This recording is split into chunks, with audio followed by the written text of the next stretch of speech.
Hey everybody. I was gonna play my usual intro, but of course, there's sirens going by as soon as I go on here. Okay. But I didn't really feel comfortable given certain situations just because some of it is kind of poking fun at someone else. But what I wanted to do is I just posted a video, guys. And it is a kind of a public message to Natasha. Just reaching out and telling her, offering her my condolences. Because I don't know if anybody really knows this. She was very close with her aunt who passed away. So a loss is a loss, guys. Like whether you like her or not, um, whether whatever she's done in the past, whether she would have done the same for you. There's never a downside in extending kindness to somebody and some compassion during difficult times. So out of respect for that, I am personally, this whole live isn't about Natasha, guys. Um, I don't want to talk about Natasha. Let's keep the chat respectful and try not to mention her if we can. Obviously, I'm not forcing anybody to how they feel, how they should feel about it, how they should, um, how they should proceed. But hey, Michelle. But I just wanted to make that really clear, guys, because I think it's the right thing. So I'm gonna play that real quick because I put it on here. Um, just because I want to show guys, like just because, there's YouTube stuff going on and I don't really care for her as a person, like when you lose somebody that's really close to you, it's hard. And I just want to be able to show that I can put down all of that and, extend some kindness to somebody who probably could use it right now. And I know that, some people, yeah. So I'm gonna play that for you guys, just in case there's anybody watching. This is what I was working on for a little bit, and I truly mean it from the bottom of my heart. So instead of my intro tonight, guys, I am going to play this for you.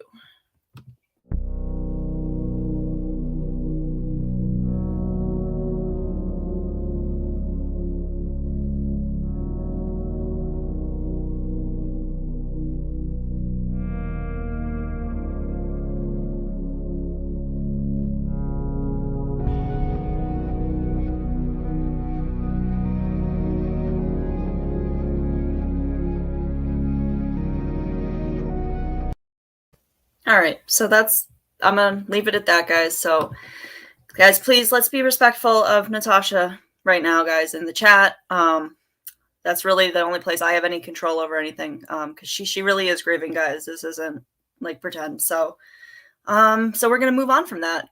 With that being said, so tonight I'm gonna be talking about my experience in the wilderness program that I was in, because I know that there were some questions that people had, that had for me, and I wanted to kind of talk about it a little bit more, because there were definitely some people asking some really really good questions actually, and I wanted to kind of give more of a sense of like the kind of people that would go and work there and like the type of staff that would be drawn to something like that, and I kind of want to differentiate yeah, I wanted to go into that. I wanted to go I don't know. I had a couple things that I wanted to talk about with that and continue. And I made the thumbnail, and that's actually that's actually the Blue Mountains, the Blue Ridge Mountains. So the thumbnail of it, the background is actually where I was, and then the picture that's there is actually people that were in the program. Like I recognize the clothes, those packs that look like they're about to pull the kid over. That is exactly what I had to hike 5 miles a day in. And when I saw that picture, I mean, it was kind of hard for me. I'm not going to lie because, that was, I don't know. It was a rough time. And I was like, back apparently, yeah, guys, just trigger warning. I'm not really sure how much I'm going to go into anything like really awful tonight, but yes, adult content, regarding like all sorts of like abusive sorts. So if that's something that triggers you, this might not be the show for you. Not that I want to exclude anybody, but I know how sometimes, if something hits a little too close to home, it can kind of bring you down, and I don't want to bring anybody down. But yeah, I guess like, I went on when I was Googling it to look for the thumbnails, right? And I was going on there and I was noticing that, I guess they, for whatever reason, I guess, and I actually asked somebody who's there like more recently, like by recently, I mean like, 10 years ago. But, apparently you can get like one of those back then it was like a Kodak disposable camera. Like that was something that you could have when you were there. When I was there, there were no cameras of any sort. So um, I never I never, took pictures of anything there. But so I never thought I would ever have any proof of like what was going on there and what I had seen. But it was kind of interesting to see that that people have taken pictures and they have been uploaded to the internet because I guess they let you have a camera now or something. Um, or like one of the disposable ones. So I got to see like pictures and I got to see so I could actually show people like what I was dealing with. Hey, Rodigal, let me say hello to everybody. If I can see here. And yeah, I mean, I kind of got a lot off my chest earlier today because I wanted to discuss, just stuff that was going on. And that's usually what I get it off my chest and then I don't, I come on here and I'm a bit calmer. And I know that like, this topic might not be quite as, and I actually forgot to use my hashtag. But I know this won't be as popular, but I do see that people watch it on the replays. So that's really all that matters to me. Because the replays on the lives that I've been doing about the troubled teen industry are getting a lot, if not, similar views. So that means that I'm reaching somebody.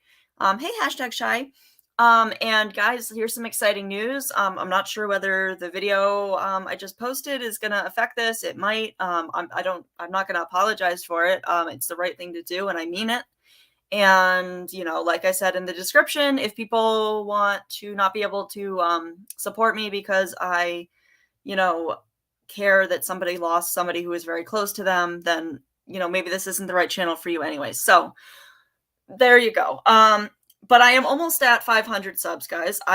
Last time I checked was at 488. And I would love to get to 500 because once I get to 500, I get that community tab. And once I get that community tab, guys, I can kind of like interact with you guys a little bit more and we can kind of figure out, I can figure out what you guys want to see, what you guys would be interested in me talking about. And we can like kind of get to know each other a little bit more. And I can like, let you know if I'm going to be late and send you, and I'll post pictures of Chicory. Hey, Dorothy, Chicory is meowing at the door and he sounds so pathetic. I want to let him in. And guys, I just wanted to kind of make a little bit of an announcement. And today is my like grad school day, so I've been rushing to get things done. But I do have another mod who's gonna be joining us, and that is Michelle, who is in the chat right now. So I will have two mods. So yes, moving on up. But I have to take care of that. I have not seen her. No, Dorothy, I have not. I saw her earlier today, but I didn't see her. Actually, you know what? She might have. She had a video that disappeared a little bit earlier, so I don't know if that means that she decided that she was leaving YouTube. But she did have a video that was up, and I noticed that it got like taken down. So I don't know what's up with that. But yeah, so I'm adding to my hive here. And like I said, I'm a small channel, so I don't really need a whole lot of mods right now. But as I grow, I know that there are other people interested. So I will be, there will definitely be more wrenches to come. Just, and you guys are so good in here. I mean, come on, you guys are always really on really good behavior. But I think that, with everything going on, I think I just feel like we could all use a little bit of kindness. Like what's the downside of being kind to somebody? There's no downside to it ever. There's never a downside to being compassionate and kind.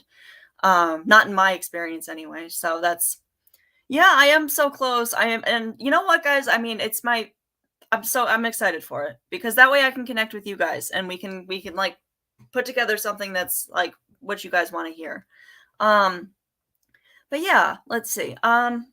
Where am I starting here? See, when I do shows like this, I kind of like get all disorganized and stuff, but it's okay because there are questions that I'm going to answer about all of this. I know what you guys really want to hear about is the other place that I went to.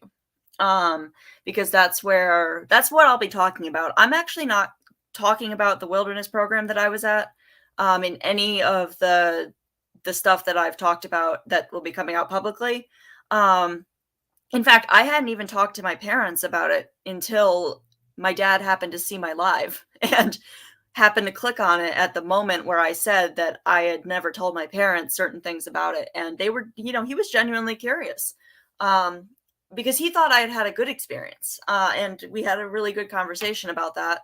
And I think, I think at the end of the day, I mean, when he asked the question, he said, so, if your child was struggling, would you send your child here? And I said, no, I don't think I would. I wouldn't send my child to this place. And let's see. Oh, is somebody else getting who's getting a snowstorm? Ours is finally melting. You want to hear about the staff? Yes. Okay.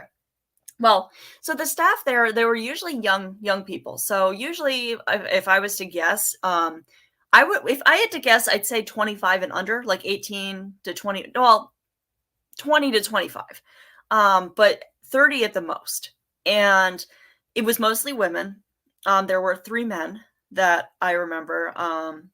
See, this is how good my memory can be sometimes. I believe their names were Jake, Todd, and Tim. And yes, I don't know about heck if I remember the females' names. I don't know what that says. I do remember there was one woman named, no, I don't forget. I remember the dog's name. There was a dog named Abby. It was a black lab, and I forget this. There we go. I just remember the men. I wonder. But so a lot of the people that work there, I don't think they required like a college degree or anything. I could be wrong, but it basically they were looking for people who were like outdoor savvy and wanted to work with kids. I don't really agree with the fact that they had men working with because it wasn't always men in the group. So it wasn't like, they had a man there for protection or something. Like it had nothing to do with that. I mean, because they would switch out every week. So some weeks were two to three female staff, but sometimes there was a man thrown in there, and that was often.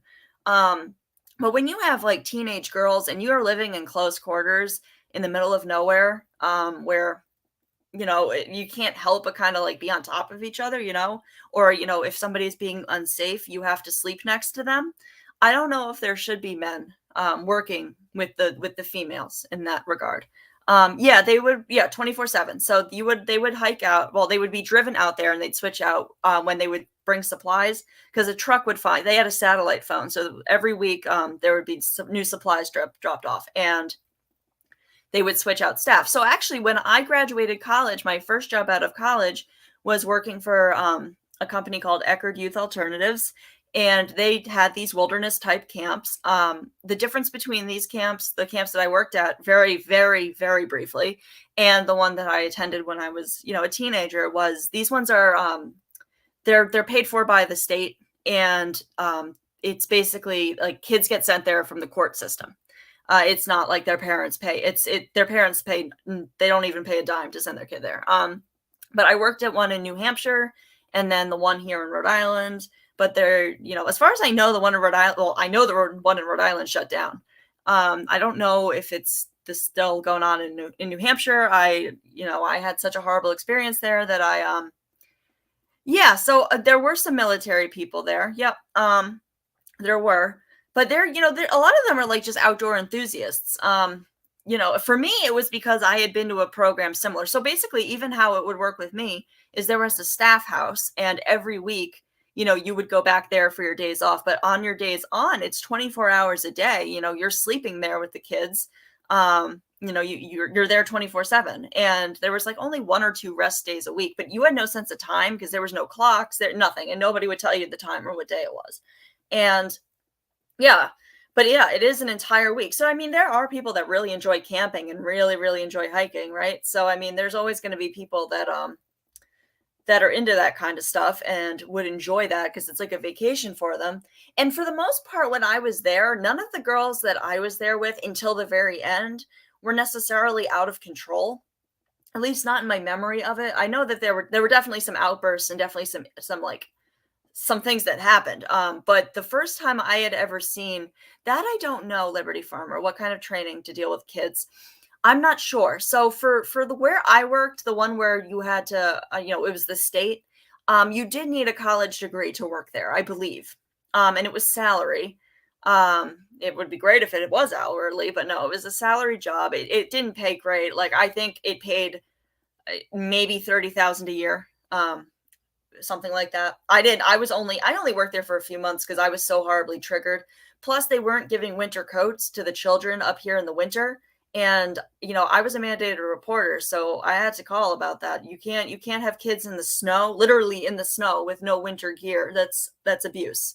Um, so, I was the whistleblower, so of course, they don't like that. So I ended up leaving because I couldn't work under those circumstances. I just could not do it. So I don't know what training they had at Second Nature to work with kids. I'm guessing not much, because I know some people who have actually worked for Second Nature, and they were just kind of out of college. I mean, they had actual therapists, so there were like two therapists that would come, and it depended. You would get assigned one or the other, and they would drive out because they would make sure you would hike to a place that's accessible from like a road, because there were roads. It's in a national forest, so it feels like the middle of nowhere, but every week they'd hike you out to a place that was accessible.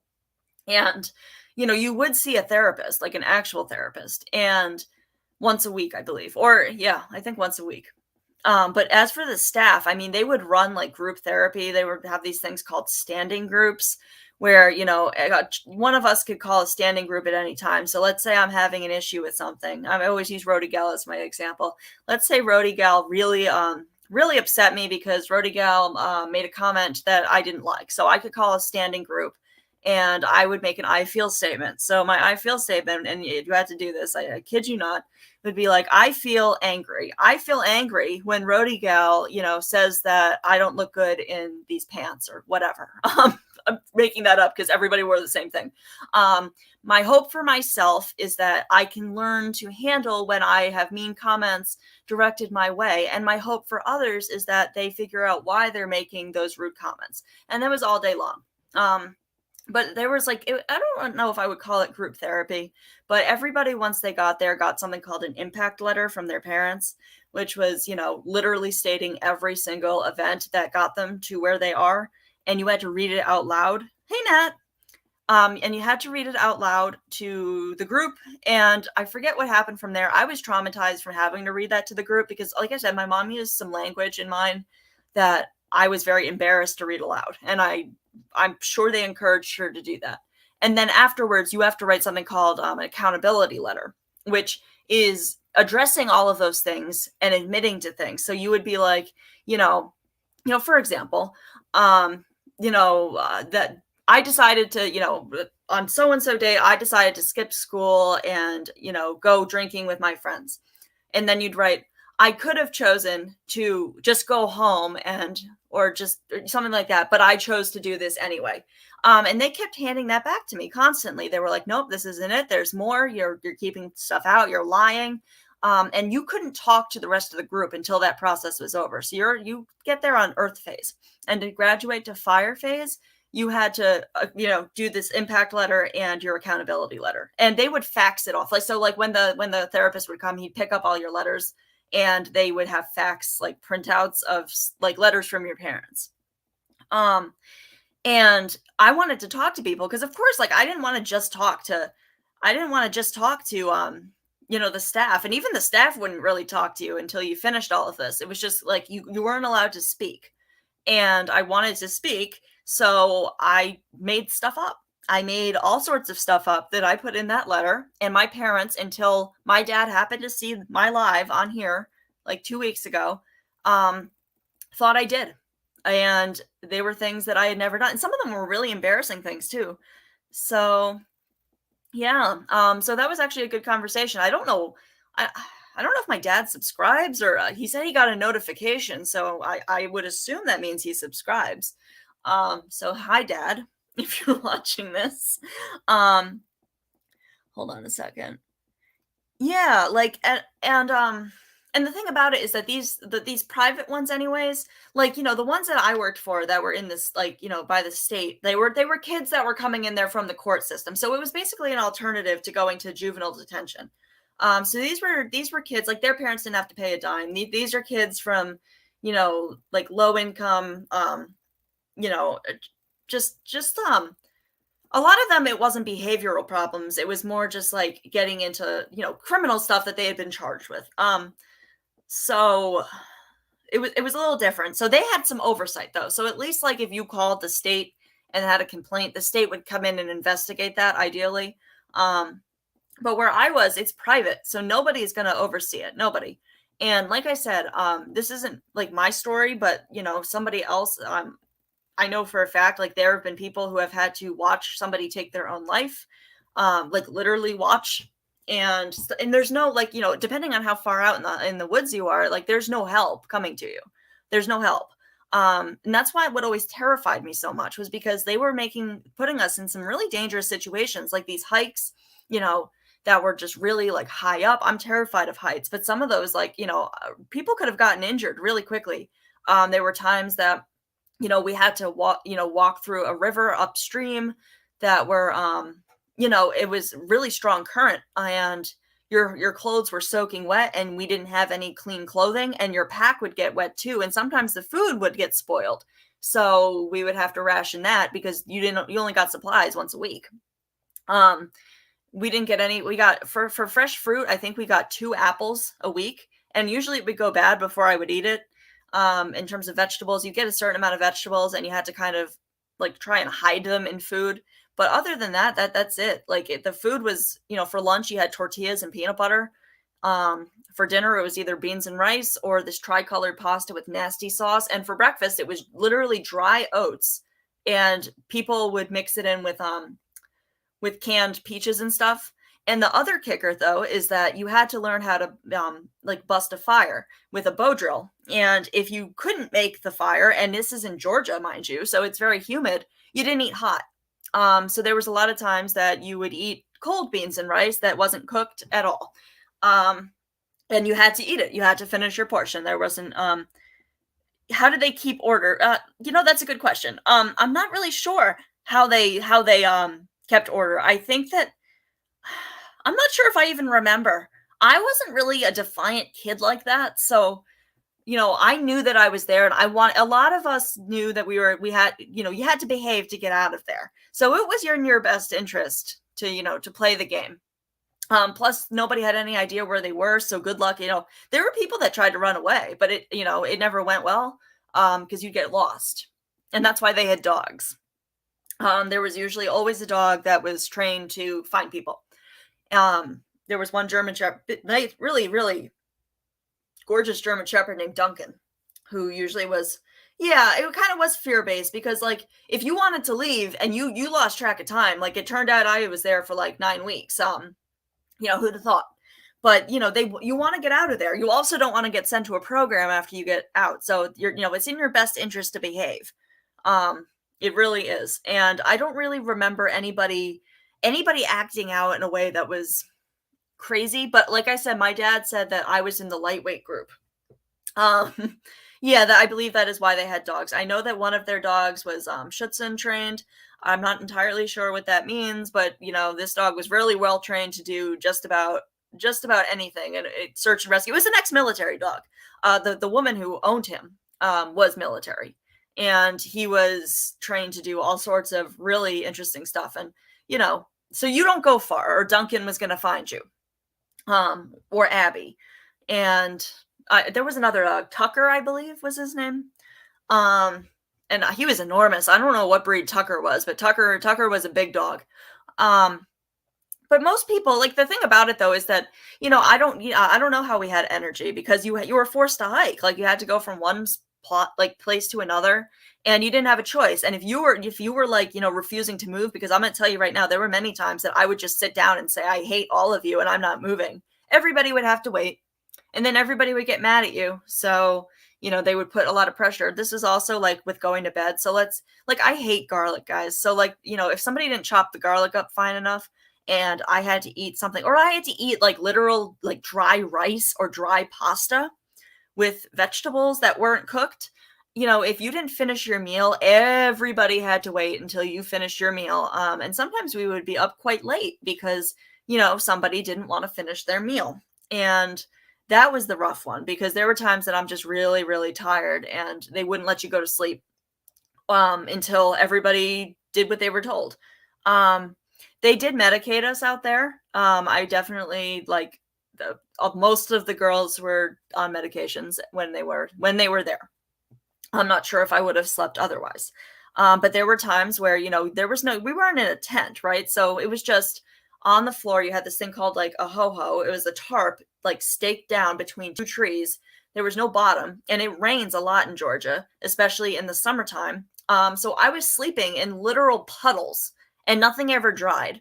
So it was awful. I remember many times, and there were thunderstorms, and you'd have to be in lightning position. I remember being terrified for my life. Like there was lightning striking like very close to us, and you had to sit there squatted down on top of your ho-ho until they told you that you could stop. And it would be to the point where your legs were burning, to the point where you wanted to scream, but because you were afraid, like I mean, I was afraid anyways, because my mom's a worrywart. So like for me, like the fear of lightning, like she was always like the thing that like nobody could shower or like touch anything if there was a thunderstorm. My mom's very overcautious with things. But it would be to the point where I was afraid to move. And yeah, it was rough, and I mean, the only thing that I got out of it there really was leadership skills. Like I had always been really I am a very picky eater. I had to get over that very fast, Michelle. Very fast. Because you don't have a choice. I do remember that I think when you got there, they had to bring you to a doctor. I remember going to a doctor once. Somebody came to pick you up. I think it was because like when you got there, you had to have like a physical. Did the national? I don't know if the national park wardens. No, nobody from the national park ever checked on us. No, no. And like I said, they had a satellite phone, so they knew where we were, I guess. And my dad claims that we were never far from help, but I beg to differ. He wasn't there. And there were poisonous snakes. There were copperheads. There were timber rattles. I saw all of them. And you had to wear these thing called gaiters over your shins, and we had like sticks so you don't get bitten by a snake. But there were jumping spiders. There were these black spiders with like yellow stripes on their back that used to be like in the bark and like the pine forest areas, and you had to sleep on top of those. Hey, Ecto. um and I'm terrified of bugs, guys. I always have been. So the fact that like that, I had to get over that real quick too. And they wouldn't give you bug spray, so I had a bug net, and I think that was like my fashion statement. I literally wore my bug net and my hoodie over my head for probably the first 2 weeks. I still have scars all over my legs from being bitten by mosquitoes and other bugs. I remember it was always like a running joke in the family that, they were like, oh, well, you're going to be surprised when you see her, when you pick her up, because, those bugs really liked her. I wonder how many percentage. I'm not going to lie to you. The ones that I've gotten in touch with, most of them have not done very well. A lot of them are gotten into a criminal lifestyle. There's a lot, because a lot of them got sent to programs afterwards. Like, yeah, the Alon documentaries. Yep, that's where all of these programs kind of stemmed from.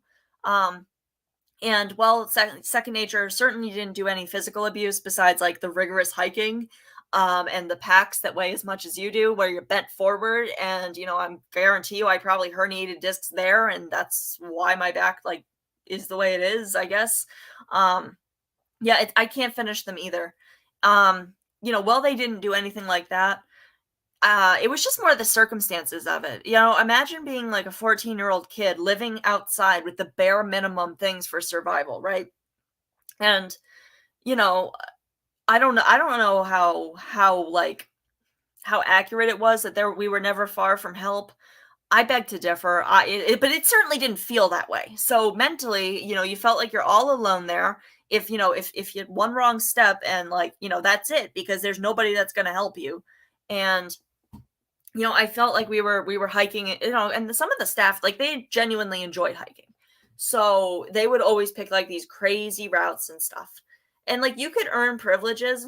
And the next phase after fire phase was, you had to read a book. And I forget what you had to do with the book to move up it, but everybody got a copy of Man's Search for Meaning, which I never really read because it was boring. And I think I just like winged it.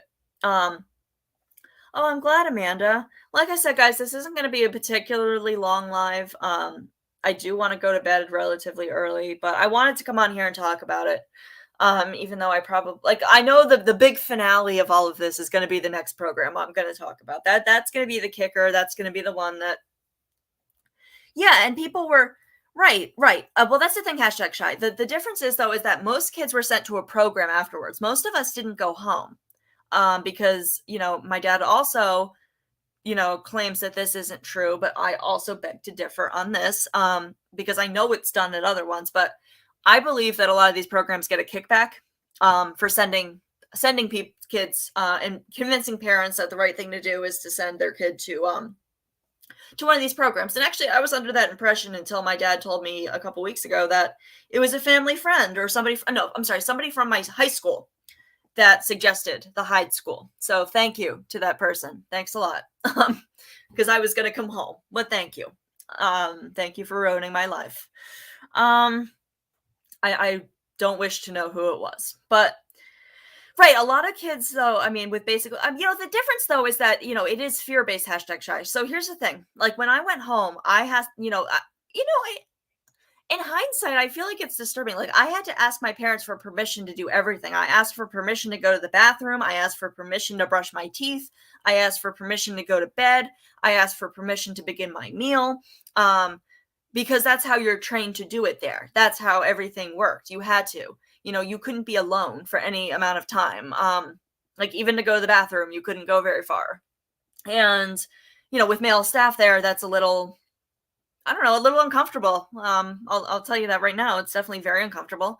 Um, and so I was terrified of getting sent back there. So when I went home, we stayed at a hotel. Like the apparently the plan was I was not to come home.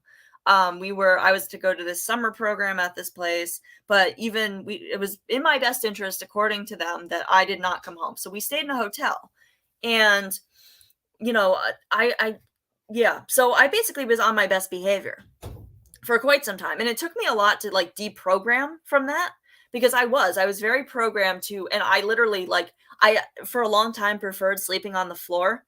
Because beds felt weird. I would be on my back with my arms pinned to my side or across my chest. My parents would make fun of it a little bit, because I was so used to being in like confined spaces in a sleeping bag. Um, and it took a lot to get back to like everyday life. Like we definitely didn't have cell I didn't have a cell phone at that point. This was before like cell phones and stuff. But we definitely had not even internet really at that point, but you know what I mean. Like there, a lot of stuff had happened. Like when I got home, like the fifth Harry Potter book had just come out, and I was like dying to read it. So I remember at the airport my dad bought it for me, and I was trying to catch up with that. And it was so weird to me to have a light, um, to have a light and like hot food. It's where I've developed my love for dry ramen. Because what we would do is we would crush up the ramen in the bag, and we would take the seasoning and dump it in and then shake it up. So it was kind of like our potato chips. Um, so I now eat ramen that way. How long was I there? I was there for, I believe, 9 weeks. Um, about 9 weeks. And I was under the impression that I was only going to be there for 3. I believe that was the bare minimum that you could go. Um, and yeah, and then there was talk of sending me back there my senior year of high school at the program that I can't speak ill of because they were very good to me. I was just a force to be reckoned with at that point. I had spiraled pretty downhill. And I definitely was a troublemaker. So there was a time that they called it getting reevaluated. So you would be sent home, for them to evaluate whether you could come back to the community there because it was a very small school. And I had gone out, and I had basically bribed a waitress to serving me alcohol. So caught. So I was reevaluated for like the third or fourth time. And at that point they and it was they were threatening or discussing sending me back to second nature. And yeah, it was kind of like scared straight. Right. And then I went to somewhere worse. So and anything was better than, I didn't want to get sent back there. So really though, it was always looming over my head that, if, because there were girls there that were there for the second time. How their parents had the money to do that, I have no idea. Because it definitely put even my parents in a, in a tough financial situation. It's not cheap. It's not cheap. It's not cheap. So, and I remember I always felt like that was held over my head too. And I always used to say to them, like, I never asked you to send me to these places. Like, I never asked you to do this. But in hindsight, I guess that was a little unreasonable of me. But at the time, that's how I felt. I was like, you're telling me that you're financially stressed, and it's implying that it's my fault. And yeah, so I always felt really guilty about that, and I didn't want my parents to have to send me back. But there are wilderness programs that are good, and do a lot of good. Like I said, my dad mentioned one. I don't know anything about it, so I could be wrong. But if my dad says it's good, then I tend to believe him, considering he like makes guides to help parents find these places now, so nobody else has to go through what I did. And it's a place in Vermont called True North. I don't know much about it, but he says that it has a really good reputation, and he's done some investigating, and it's a good place, so it can be done right. But at that place, people, they live in cabins. Like, you're not in the middle of the woods with like the bare minimum of like any sort of survival gear. Like, we didn't have lights. You had to make it up to Waterface to even have a flashlight. So imagine hiking at night and not being able to see anything. Yeah, these programs exist. Yep, Violet. The program I was at that abused me physically, emotionally, and pretty much ruined my life until very recently when I've started to work through it. They are still up and running. The location I was at is shut down, but they are alive and well in Bath, Maine. And they do not like people talking about them. So that might be fun. And I will put the hashtag in ahead of time, because I would love for one of their indoctrined cult members to come in here, because then you'll see. You guys will see for yourselves what they're like. Yes, these programs do still exist. They do not have any government oversight. Paris Hilton is the one who got this whole movement started. The hashtag is called Breaking Code Silence. And, she is pushing for legislation at a local level, also at, a federal level to put regulations on these places so they cannot operate the way they are. Because it's child abuse for profit. And it's disgusting, and it's happening to kids right now as I'm speaking, and it shouldn't be. And a lot of parents get duped into it. Like, they put together like this whole thing, like, like, we have the answers, we can fix your kid, send your kid here, and everything will be better. And if you're a parent, you know that you would do anything to keep your child safe, anything. And if you feel that your child is out of control and you've tried everything, yeah, it was terrifying, Michelle. It really was. It was end of story. Plus, there were all these animals. Like, there were bears, like I said, poisonous snakes that I saw with my own eyes. I'm not sure what else they had. I'm sure there were other things that I just didn't know about, but there were definitely lots of bugs. There were definitely a lot of snakes. But what would happen? Like, there was copperheads. There was a copperhead less than 3 or 4 feet away from me. What would happen if somebody got bitten? You were in the middle of nowhere. What would happen? Like, heck if I know. Like, do the staff have anti-venom? I mean, I never thought to ask, but these are not medical professionals, I'll tell you that. Except for the army woman. She certainly probably could hold her own, in the woods for a very significant amount of time with nothing. That was a really cool woman. Actually, I don't know her real name. Everybody had to call her GI. Not really sure why that is either, but like G.I. Joe, I guess. I don't know if that's an army ranking or what. I'm not familiar, but right. The staff to teen ratio. So usually it was 2 to 3 staff, and there were eight girls in my group.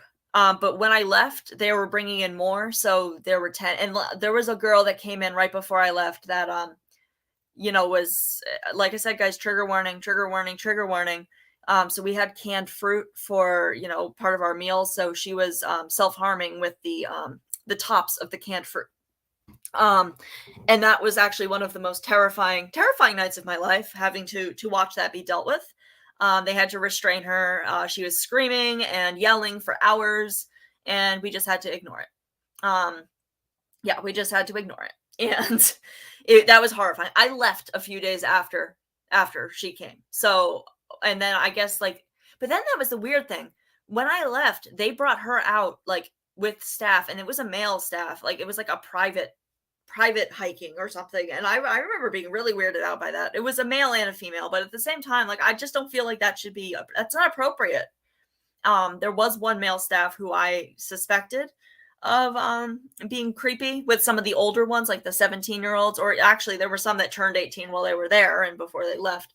I never experienced any abuse like that at Second Nature. Hyde is another story. Um, but it is traumatizing. Like it is. And I never accepted that either because I was like, you know what, my parents paid like thousands and thousands of dollars a week for me to be here. And they wouldn't, my parents love me very much. They would never pay for me to be abused. So in my head, I justified it. And I was like, this must be okay. But my parents weren't there. They don't know. All they know is that when I came back, I was on my best behavior. So, in theory, it worked.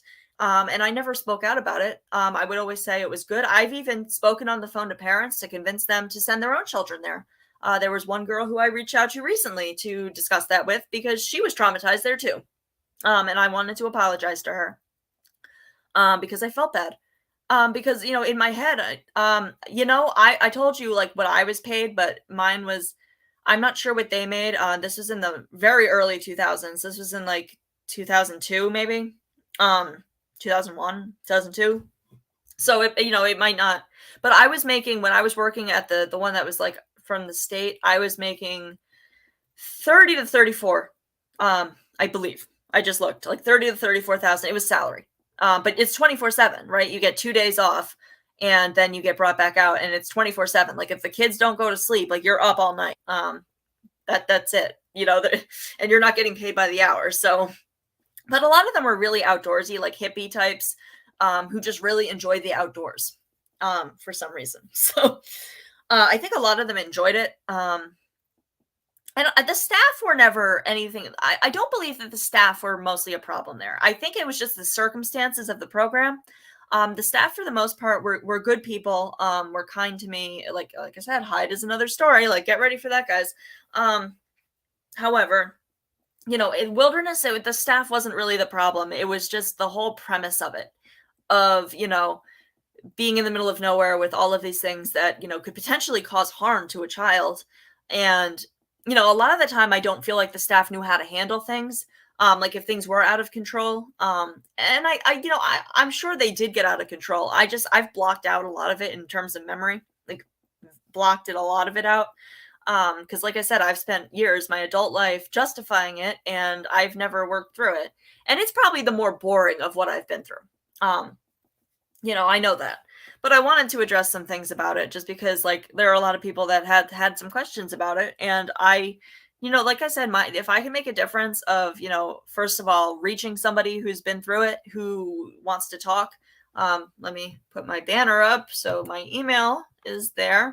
I need to redo that, but so if they feel like, if they want to email me and they want to talk about it, there is a Second Nature survivors group on Facebook that used to be quite active, but it's not anymore, as far as I know. There also is a Hyde Survivors Instagram and Facebook, if you want to check that out, guys. The Instagram in particular, if you want to do some homework for my next big expose and you want to get a taste of the real stuff that's going on in this industry.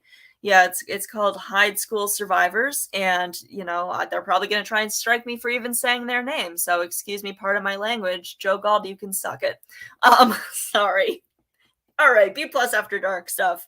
That's the old man who is basically the creepy cult leader who started all of this, and he's very creepy. We're going to talk a lot about him.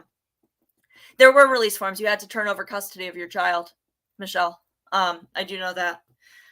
Yes. So you had to sign over guardianship, rather, not custody. I don't know if there's a difference, honestly. I should know that, but I'm not entirely sure if there was a difference. Like, is it, because people were from all over the country. Like, I lived in Rhode Island. It was in Georgia. So, my parents did have to, I don't know if it was custody or guardianship. I don't remember, but they had to sign over to the program. I do know that I always forget that too. I do know that for a fact. So basically, they were able to, they were your caretakers.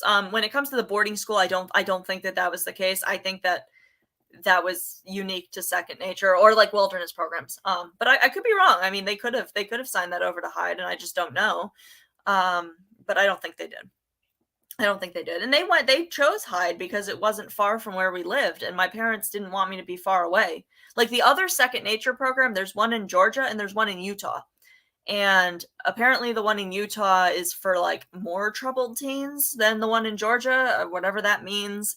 And my mom didn't want me so far from home. So that's why they chose Georgia. In fact, my mom waited until springtime to send me because she couldn't bear the thought of me being cold in the wintertime there. So, what I went through when she felt that way, it doesn't mesh. It doesn't make sense. So they dealt with my out of control behavior for months because my mom couldn't bear the thought of me being outside in the wintertime, even though it's Georgia, outside. And, because guys, like, it's going to sound like my parents didn't care about me. And, we've had a difficult relationship, that's for sure. And this did have a lot to do with it, but they love me very much. Like there was never a more wanted child than me. But I never saw it that way until recently. They love me very, very much. So they didn't know. That's the thing though. They're very good at duping parents. So if I can reach a parent who's maybe considering sending their child there, then, sitting here, it would be worth it. Just speaking, if I can reach one person to not send their child. Yeah, the release forms probably were a novel. Yes, I'm sure they were. That's what I'm saying. I'm trying to dig up any of the stuff that I have. I do believe that my parents still have letters that I wrote from there. My mom likes to keep a lot of stuff like that. So I do believe that there are documents about that, whether it be correspondence one way or another. I'll see if they're comfortable letting me share anything that was from them. I'm certainly comfortable sharing things that are from me. And I'll ask her if I can get some photocopies of it because she's not going to trust me with the original copies because she knows I'll lose it. But yeah, I'm almost positive that she has at least the accountability letter or the impact letter. Still, I would be willing to bet money on it. So I would be more. Yeah, my parents are older. Yes. So right. Well, Liberty Farmer. Here's the thing. My behavior was out of control. So I think if you looked at it now, things were a little different. Yeah, they read your mail. Yes. They read everything. Outgoing, incoming. Yep. It was all on fact sheets because they would send it with the therapist or the staff that when they would switch out, and it was all printed out from a fax machine. So, back then, and, I feel silly saying, and maybe other people had a different experience, but like in the early 2000s, like when this happened to me, like, if you're a kid and you were smoking pot, like that was vilified. Like, that there was nothing worse than that. Let me tell you. I mean, you might as well be like doing the worst thing ever, as far as my parents were concerned. And most parents were concerned that I was around anyway. And, I was dating a 19-year-old when I was 14. I was skipping school to spend time with him. And, he didn't have my best interests in mind. And there were things going on with that. And, it was a bad situation. I was sneaking out. I was stealing from my parents. It wasn't good. I was being very sneaky. I was just, I don't know if I would have, I don't know. I feel like, I don't know. I never thought that I was really like that bad. Like there were kids there that had done some like really awful stuff, let me tell you. And I wasn't quite at that level at that time, but I did become that level because, I was surrounded by kids that did this kind of stuff and I wanted to fit in. So I started doing those things too. Yeah, that just say no. Right though, I know like now, like, people are a little bit more lenient with that and a little bit more open-minded, but with my parents and certainly, the school and, everything, it was like, I might as well have like been doing, the worst things ever. So I always thought that was interesting. But my parents were older when they adopted me. So, I think that does contribute a little bit. Also, my parents are kind of in the industry of criminal justice, social work, So, right. Well, that's exactly it, Liberty Farmer. That was their thought of it as well. And it's funny because, well, I'm not going to share my mom's personal business, but, my mom has no issue with it now. That's all I'm going to say. And I find that very ironic. Very ironic.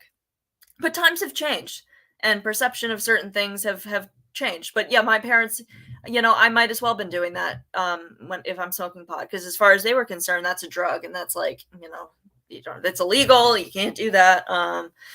Right. So that's kind of what set that off. And I know people hear that now and they're like, really, that's it? But You get it. You get the point, Liberty Farmer there. But yeah, I mean, it's just it. I don't know. I don't know. You know, it was different times, and I struggled to like decide whether it was with I don't know if like if I hadn't gone, if things would have gotten worse. But you know what? I had a conversation with my dad. I'm like, Dad, I wasn't doing like I had never been. I wasn't even drinking. I had never even had alcohol at that point, and I'm not sure I ever would have. Like I was a good kid. I wanted to be a good kid. I also wanted to fit in very desperately. I felt very alone. I was bullied very much in high school, not high school, elementary school. Um, I definitely started acting out in middle school. Um, and I don't know. And I don't know if I would have escalated to the point that I ended up escalating to if I hadn't gone to these programs. Um, I truly don't think I would have because Michelle, I became not a, that was when I was 14. So after I went to these programs, I started doing what everybody else was doing there, and it escalated very, very quickly. So my behavior got more out of control, and that's like the complete opposite of what you want, right? But because like if you put kids in a school that's all troubled teens with kids that are doing all sorts of drugs, all sorts of criminal activities, a whole range of mental health issues that the school has no business treating all of, and and then add a really insecure kid that wants to fit in and will do just about anything for that. And it's a perfect storm. And of course, I started doing things that I shouldn't have been doing and that were worse. Um, Maybe, yeah. These programs aren't cheap, guys. I mean, my parents aren't by any means like super affluent. But they're definitely very upper middle class, if not above. My parents do very well for themselves. They've done very well for themselves. But even that, that puts some financial strain on them because this is like thousands of dollars a week, right? I'm very grateful for my parents. Like I don't like asking them for help, but if I needed it desperately, they would be there for me. I was able to go to college. I don't have student loans. I'm very grateful. They've been good to me. But yeah, see, you stopped everything at 18. I stopped everything at 18 too for a few years. And then when I went to go work at these places, I lost it. Everything went spiraling out of control. And I spent ages, I'd say 21 to 25, in probably the worst shape I've ever been in my life in terms of mentally, physically. I yeah. I'm not sure I would still be here, honestly. So, but afterwards, when I got injured, I went to living with my parents. I had to, anything I was doing, I had to quit. Like my parent, that was not happening in my house. Let me tell you. Um, and then I started going to therapy because I was really, really resistant to therapy. So I've been working through all of that. Right. I think that we need to, right, because a lot of times parents they do it out of love for their kid. I mean, maybe not, probably not all the time. I mean, I think there's going to be some times where it's not for, I don't know, but I think it's mostly out of protection for your kid when you feel like it's, and I feel like maybe my parents' age did have some to do with them feeling like I was out of control. My dad also works in the like my dad was on the parole board for 24 years. So, and he used to do like work with kids there too, like not just the adults. So he would see things like that. And, hold on, I'm eating a gummy. Hold on. Sorry, guys. Oh my God. Oh, I'm so sorry. Okay. I got this. But those are really formative years, right? So I never had, my parents are in their 70s. So whatever that, not my dad. I don't think my dad's 70 yet. My mom's older than him. So my mom is in her 1950s, I'd say. I think they were both in the 50s. So I know my mom turned 70 very recently. I think this past March. And yeah, so, but like, everybody else had a normal experience. And I was always very bitter at, my sister, especially. at my parents because I never got a driver. I didn't get a driver's license until I was 21. I had no use. I couldn't. I never had a prom. I never, was able to go to like, a winter formal dance or, date for that matter. My teenage experience was very, very different than most people. And I resented my family for that for a very long time. Because all I wanted was to be normal. And then, the other thing was what bothered me was the embarrassment that my parents had for where I was. And my sister told me this, and I think my parents also confirmed this. So I don't think this is an exaggeration. I know it's not. Actually, no, my parents did say they said it was because out of respect for me. And so when people would ask where I was, their response to that was Emma is at a wilderness adventure camp, during the school year for some reason. But it was in the summer mostly. So, and I was always a little offended by that. I was like, okay, so you're going to lie to people about where I am too. But I felt like such an embarrassment to them. Like I really internalized that as a kid. I was like, I'm really ruining these people's lives. And, my dad, my dad's a public figure. So, I mean, I always felt like I was just like an embarrassment and awful. And I really did internalize it like my entire life. I felt guilty. I felt like, I was a bad reflection of it. I felt like they regretted adopting me. And I just and a lot of it wasn't true, but as a kid, your frontal lobe isn't developed, so you don't see things the same way. So once like, you kind of like put a kid during those really formative years, there's a lot of well, I was adopted, so I felt very abandoned. I did. I felt like, okay, well, my adopted parents didn't want to deal with me either. I didn't live at home. Like I never went home. I never went home after 14. And I did feel very abandoned. I did feel like I was given up on. And I've been able to, figure that out in my adult years, but at that time yeah. Oh, you're harder on his peers' parents or right. Expectations are different. I'm not sure if it would have been different if I was, I didn't have any privileges to begin with though. And my whole argument with my parents was always, well, if it wasn't allowed, I wouldn't be breaking the rules. I mean, so, you got to needing, my parents are in the, like I said, in the social work, criminal justice field. So like, if anyone's understanding of that, it's going to be them. But, I don't know I don't think it was my parents though. I don't think it was my parents. Well, I don't know if I want to talk about that so much, but my childhood, I had some behavior problems growing up. I was very angry. I didn't know what to do with that anger. My parents did the best practice that there was, but I spent most of my childhood in my room by myself, isolated. Because with my behavior problems at school, I would have to we had this thing called the all threes chart. So for me to come home and be able to be like part of the family pretty much, well, I will go into it, was that I had to get all threes.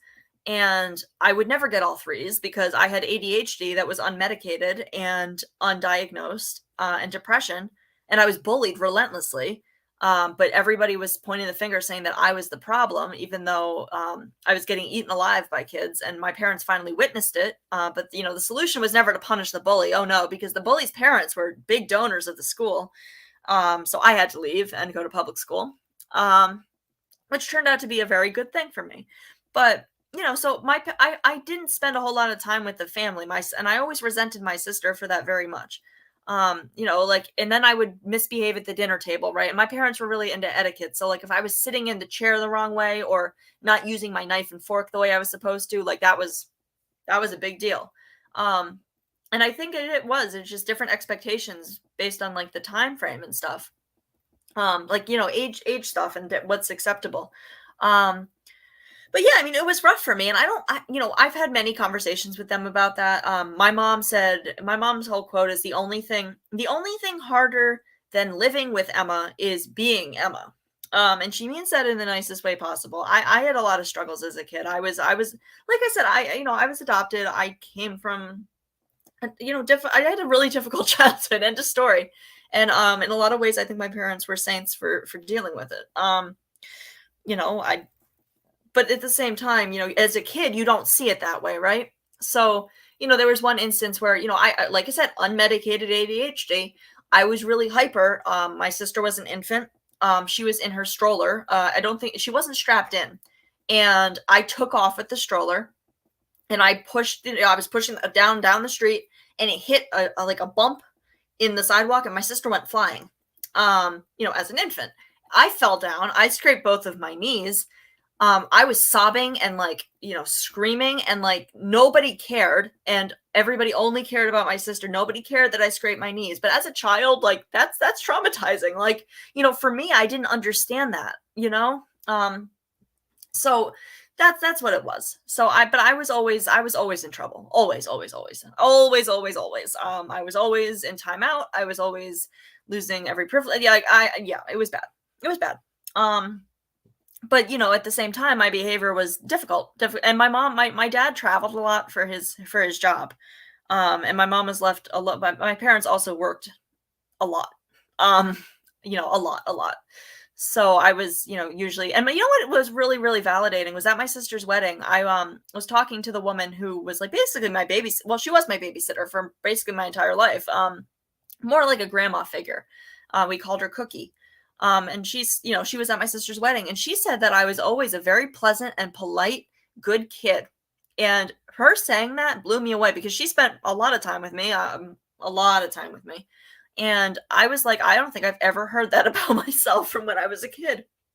Um, yeah, right, right, right. I feel that way too, Rhoda Gal, because I don't want anyone, you don't want your kid to feel the way you did. Um, but at the same time, like, sometimes there are behaviors that need to be addressed. So it's a double-edged sword. I mean, you never know it now. Like, as far as anyone else is concerned, I am a success story. Like, I have done, but it took work, and it had nothing to do with the programs I was at. I'll tell you that right now. Like, it took me getting injured and having to relearn how to live my life. And I had a whole new appreciation of who I am and being here in the first place. So, I mean, when you get that miracle, you're able to continue to live your life, and I mean, you kind of look at things a little bit differently. At least I did. But yeah, I mean, hold on a second. Where is my water? Oh, there it is. Hold on. But yeah, like I said, I kind of want to just come on and chat about this real quick. I know I don't know if there's a bunch of people live right now. I don't know, or people just don't care about this, and that's okay. That's fine. I think it's an important conversation to have. I mean, it might not get me like a whole lot of views and stuff, but it's something I need to do, and I like the conversation that we're having. So, thank you for saying that, Liberty Farmer. Like I said, I'll try and stick to things people want to talk about, but I did want to come on here and just talk about this briefly. And like I said, guys, I am being respectful of Natasha's loss. So, for the time being, I would rather not talk about her or bring her up in conversation because that's, it's called extending compassion to somebody when they're having a hard time. And there's never a loss. There's never a downside to doing that. And I mean, I think my exception to that is like, I don't mind talking about what's going on in the community and the different, the climate in the community. I will be talking about that, but like, I'm not going to go into like, we're not going to talk about her. We're not going to have chats about that. And it's sad to see that that's really what a lot of people want. But, if you can't support me for being a nice person, then, it says more about you than me. And that's what I'm trying to do. I want to be able to have these conversations with you guys. Like, I want to be able to kind of use my experiences to maybe help somebody else. Oh God, my dog's gonna start barking. Oh my, yeah, yep, here she goes.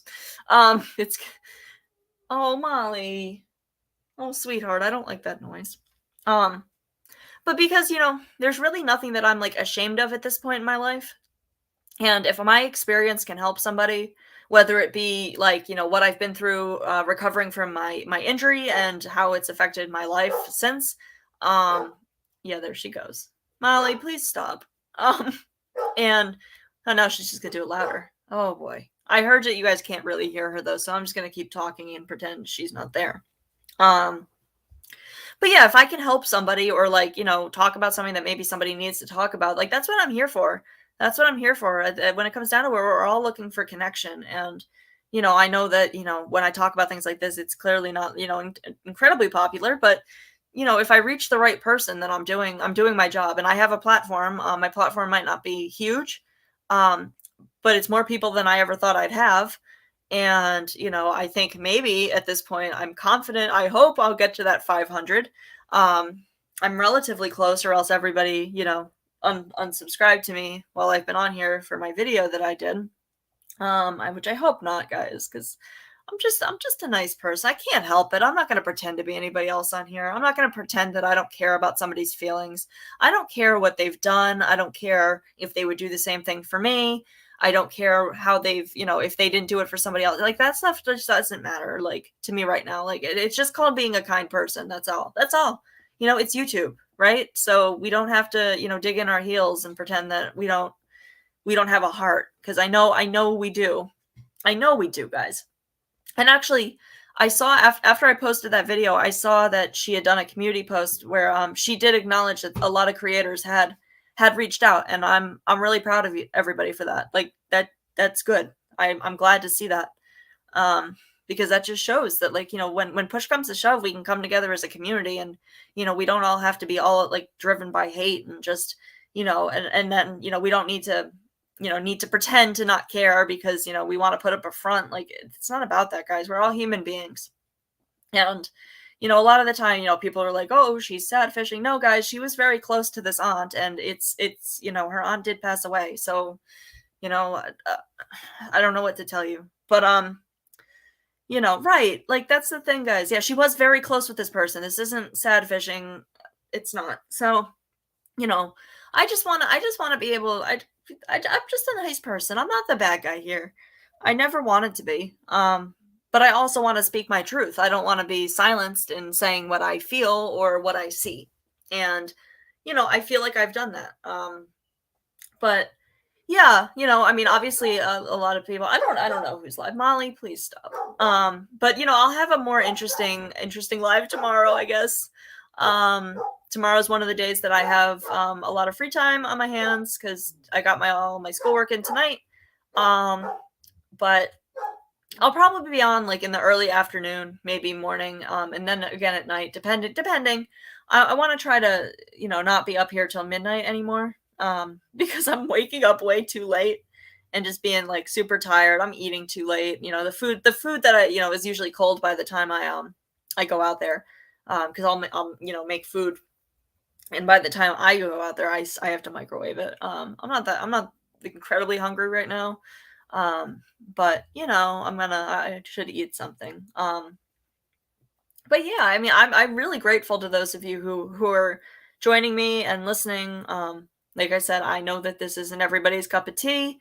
Um, I know that there's going to be more interest in the next place that I talk about. I already know that. But I just we did have a really like really busy live earlier. Like there were names in here that I never thought I'd see in this chat. Let me tell you. And everybody was for the most part getting along, and that's what I'm saying. That's all I care about is I just want people to get along. Like drama can be done right, guys. There's nothing wrong with having a drama channel. Like there's nothing wrong with that. It's just when it goes to a place that's so low that it's hurting people, that's when you really need to like draw back and be like we can like clap back at each other, and we can throw insults at creators, whatever. That's what you're supposed to do. But when you're going for things that are inappropriate, that's when it needs to get reeled back in, and we're kind of like reevaluated as to what's going on here. So I have no issue doing that kind of stuff. I'll call people out. I totally will, and I plan to. I just don't want to do that with Natasha right now, because I'm a respectful person and I care. So sue me, like get your lawyer and sue me. I'm kidding. I kid. But yeah, I'm super grateful for those of you who came in here. Anybody watching on the replay, I appreciate you guys listening as well. It means the world to me to have anybody listening to my story. because I'm doing this for myself mostly, but also if I can reach one person who wants to reach out and email me and let me know, or if you want to use my platform to tell your story, I'm here for that too. I'd be more than happy to have anybody. I do have somebody coming on who has quite a large following on TikTok on this topic. And like I said, I just kind of wanted to do a few lives on it now, because I was afraid that, she would come on and then her subscribers would come on here and be like, "Who's Natasha Cooper?" And it would kind of take away from my point. So I wanted to make sure I did a couple lives on this topic first before I have her on. But her story is a lot. Her story is worse than mine, honestly. And she was there much longer than I was. She was there for, I believe, for the full 4 years, 3 or 4 years. And she's, if there's one person that I want their story to be told, it's going to be her. But yeah, she has quite a large following on TikTok from it. Because I guess this is a big topic on TikTok. I'm not on TikTok. I despise TikTok. I'm uncomfortable with TikTok. And I really don't know if I'm the only one that's uncomfortable with children being on TikTok, because you don't know who's watching that. You want your kid to express themselves and be able to, do stuff like that. But at the other hand, like, have you seen some of the dances that they're doing on that? I don't want some perv seeing my kid, like that. No. Mm-mm. But, the dilemmas of, parenting and social media, I don't know. I don't care for TikTok. I don't care for it at all. And it really is a really like kid-centric platform at this point. And I do believe that there are people with all the wrong intentions that take advantage of that. Yeah. Can you lock down stuff like that? Because I haven't figured out how that, can't be gotten around. Yeah, I think TikTok has purposes. Like, I think that, it definitely, I like those short style videos of the how-tos and stuff. But I usually see TikToks when they're reposted, like on Facebook or something. Like I made a TikTok. I do have maybe one or two TikTok videos up there, but I have not touched it since. And I probably just should have stuck to YouTube. But I didn't know how to make videos at that point. Really? Okay. I might have to look into that. Like I said, I'm pretty terrible at this kind of stuff. Yeah, all right. Not that, I don't know. Like I like the kids are creative and able to, express themselves. And I think a lot of the time it is like that. Yeah. Well, I don't care if everything's appropriate. You know what I mean? Like I'm not like I don't know. You know what I mean? Like I'm not gonna like, censor everything. I don't think that that's necessary. But at the same time, you got to do something. But kids are gonna find a way around things. I found that, unfortunately. So, why does it always sound like there's a child outside of my house around this time of night?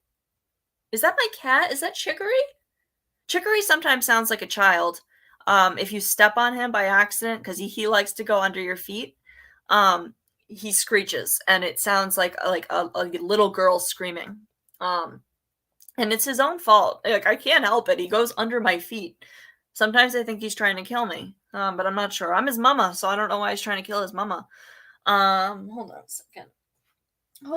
on a second. Let me check something real quick. Let me check something. Okay, that's actually encouraging, guys. Thank you so much. I didn't lose any subscribers from my video that I posted. Thank you, guys. I appreciate that. Yeah. Oh, it's yours, maybe? You have a chatterbox cat? A lot of people here have chatterbox cats. Like, I've heard, how many people have you seen on a panel that have a cat that you can just hear so blatantly? There's so many of them. Or a dog, but it's usually cats. Is it Christiane who has a cat that's really vocal? I feel like it might be. I'm not sure. Somebody does. Maybe I thought Scarlett had a cat. I know she has like small dogs, but I don't know. I remember there was something with some weird noises that I was like, what is that? Okay. All right, Liberty Farmer. I got you. Well, clearly I live in the funny farm over here with my, my 3 cats and my 2 dogs that are all very well. Actually, yes, they're all very vocal. Chicory's probably the quietest of them. And I appreciate him for that. He's also the most annoying, but I love him for that too. Chicory is the sweetest little kitty in the whole world. He like a cat like him comes like once. Yeah, Chicory snores too. He has asthma, so he can't play for very long. He wheezes.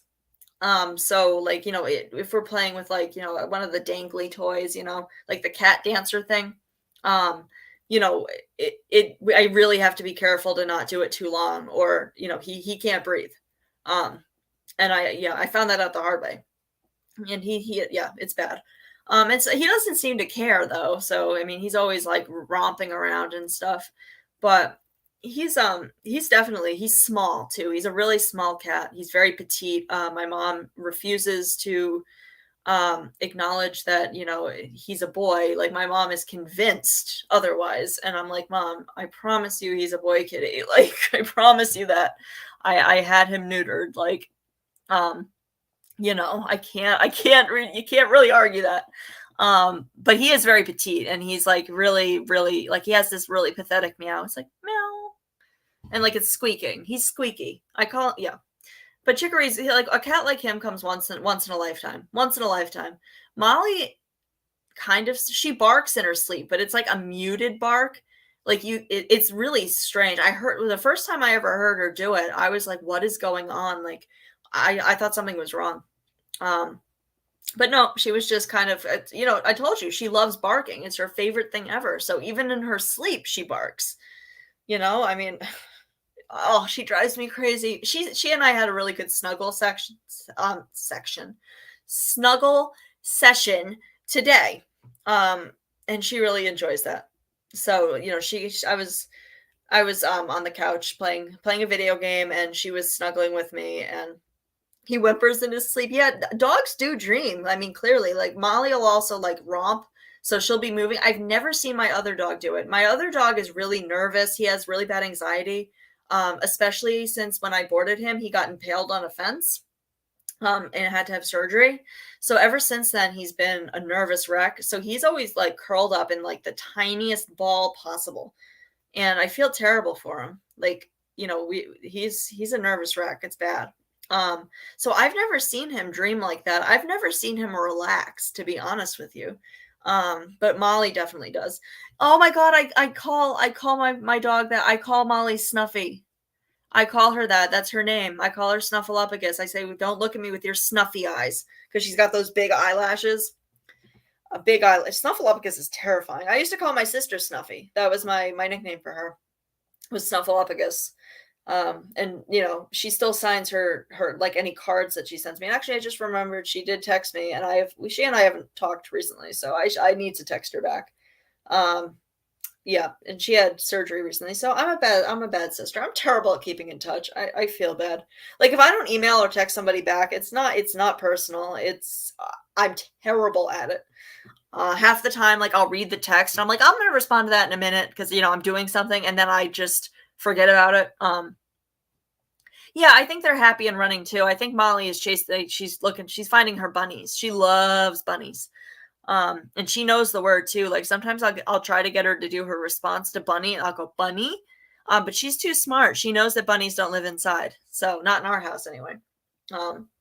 So she's not buying it. Because I try to get her attention when she's barking. I try to get her attention. Like I'll be like, bunny, and nope. She knows better. She knows better. Or ball, but she knows that we don't play ball in the house. We go outside. We go to my parents' house because I don't have a fenced-in yard. But someday I would like a fenced-in yard. I would love to do that, because I feel like my dogs would be so happy. In fact, I would really love to buy the lot that's behind my house that they cut down my trees that had birds in them over the summer and then did nothing with it. I just assumed they were putting in a pool, because it's perfect property for a pool. But nope, they just let it sit there overgrown, and they got rid of trees that didn't need to get gotten rid of. So I am a little salty. It was like our privacy too, and we're in the middle of like the city. Like we're really urban area. Like neighbors, we're on top of each other. So, but I would love to buy that property, because that would make a really nice yard. Now, your dog is, like, officially my favorite, though. I've said that. He's he's adorable. He's adorable. Like, you lucked out that he came to you on your porch and, he chose you. Like, he's clearly a really sweet dog. Um, I have such small dog envy, I really do, especially, like, the small fluffy white dogs. I don't know, for some reason, they have, like, a special place in my heart. I just love them, and I have to pet all of them that I see, and I think I creep people out with that. I'm like, "Can I pet your dog?" And people are like, "I guess," you know? Although Molly has a patch on her harness that says, "Please ask to pet," and then on her other side, it says, "Mama says I'm special." And because it's like it's a service dog vest, but I didn't get it for that reason, obviously. I got it so it said, like, "Ask to pet," and things like that because she's nervous, like, with strangers outside. Um, and, a lot of the time kids don't respect, boundaries with dogs. They're like, "Doggy." And Molly is enormous, so I'm terrified that yeah. When I was training her, I had some like really nasty woman with her small child tell me that I should be walking my dog at a different time of day because of my dog. I'm like, but your toddler charged at us, like called the white tornado. He runs in circles. Oh, so cute. The white tornado. Yeah, well, you're lucky. My dog, well, I mean, we have leash ordinances, not that people follow it, but most people do, I'd say. But like I said, I'm like on a busy intersection, like at a stoplight. Like I like maybe a 10-minute drive from like the city. So there's always something going on here. If I had my dog off leash, they would be hit by a car. Although my neighbors have their Chihuahua off leash and has almost gotten hit by a car, and I've tried to explain to them that like it's not a good idea. But I always hear Rocky. I'm like, oh my god, well Rocky's in our yard again, and Rocky is a very sassy little Pomeranian Chihuahua thing. Um, but I feel bad. They literally live on the busy street, and the dog is like out in the middle of the street, and like their kid is running out there to get the dog, and yeah, yeah, it makes me uncomfortable. I'm just like, dude, no, no, no, no, no. Why? Actually, you know what? I haven't seen them in a while. Maybe they moved. Um, but yeah, I doubt it. They usually, it's cold here, so people don't really hang out outside in the wintertime. They would freak out in the city.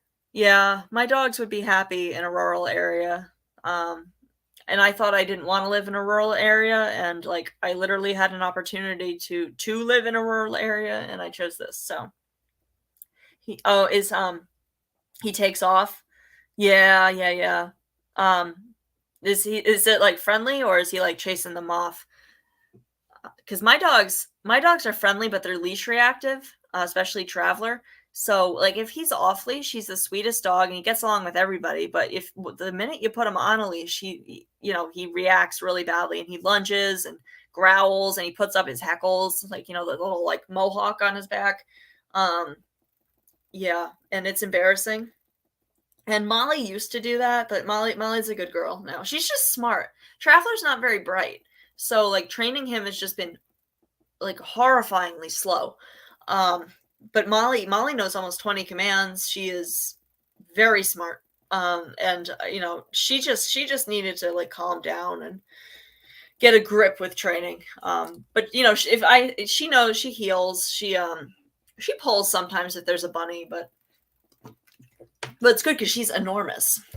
So if she wanted to, the big dog energy 7. Oh, okay, so he's got like the what is it, like the Napoleon complex, like small dog thinking that they usually do think that they're big, and then Molly thinks she's a lap dog. So I mean, I think it goes both ways. I think. Oh boy, but yes, I'm probably gonna get off of here soon. I'm gonna go eat and go to bed and try and get some sleep. And then I'm going to be on here probably tomorrow morning and we can just talk about everything going on and stuff and just check in.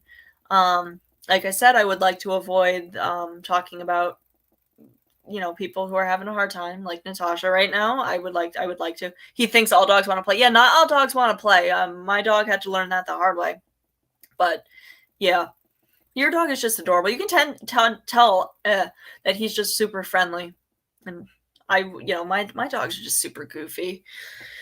But yeah, so we'll find something to talk. I mean, honestly, like let's look in our community. I mean, there's plenty of other things that we can talk about in the community. So I think we're going to do that tomorrow. I think we're going to venture there. I think we're going to do it. I think we are. I think we are. So, you know, that might be crossing over into some territory that I've been hesitant to cross over into, but you know, we're going to do it. Let's do it. Let's do it. It's time. All right, but yes, thank you all for joining me. It means a lot that anybody showed up to this at all. I really do appreciate it. So thanks you guys for joining me very, very much. I will probably be back tomorrow and, you know, talking about something a little bit more fun, you know, not, yeah, men. My, Molly is very, very, very, she barks at men. Or even if it's a woman, like wearing a hoodie or like a bulky jacket, she'll bark at them too, but it's mostly men, especially ones that are wearing a hat. She for whatever reason doesn't like men that wear hats. I don't quite know why, but I mean, yeah, all of them. And it's embarrassing too, because I'm like, oh my God, Molly. And she doesn't stop. She'll growl at them. And I'm like, I'm sorry. It's just because you're a guy. Like she prefers women. I don't know what to tell you. And she can be real nasty. Like, I'm like, she really wouldn't hurt a fly, but you know, people don't know that. Thank you so much, hashtag shy. I appreciate that. Because like I said, like, you know, usually if I'm talking about something else, I know it sounds small to most people, but I have like 50 people in here and I've had like, you know, 10 and under tonight. And I know it's not everybody's cup of tea, but for those of you who've shown up and have like given me some positive feedback, like it means the world to me, honest to God. It really does. It makes, you know, it makes it like not worth it for me, but it lets me know that like there are people that are there and care, which I really appreciate. So, I mean, not that there's any too many, but if you're watching on the replay and you happen to get to this part and you want to hit that thumbs up, hit that thumbs up. I am so close to getting my community tab, guys. I'm like 12 away, I think. So if you haven't subscribed to me, give me a chance, you know, even if you're on the fence about me, if you want to give me that chance, I hope to be able to prove you guys that I'm fun. I'm usually a lot more fun than this, and I tend to be level-headed and open-minded, and I don't really I approach things from a different way than I've seen on YouTube thus far. So, you know, I think I have that to offer. That's a little bit more of a chill chat space. Less of just really chill, open-minded things. People are generally, even people that I've seen that aren't respectful elsewhere, tend to be respectful here. So you know, they can't fool me. I know they're capable of it. But I would love a community tab, guys. I would love to be able to share my pets. I would love to be able to keep you guys updated on chicory. I would love to be able to just talk with you guys and figure out the content that you guys want to see, and you know, do my polls and stuff, because I'd like to get to know my audience a little bit more, because you know, I clearly have more of an audience that comes into my chat, and you know, I value each and every one of you, so I would love to, and plus it also opens me up to criticism. So, and I'm all for it. You know, I don't want to be like untouchable, because that's not how this works.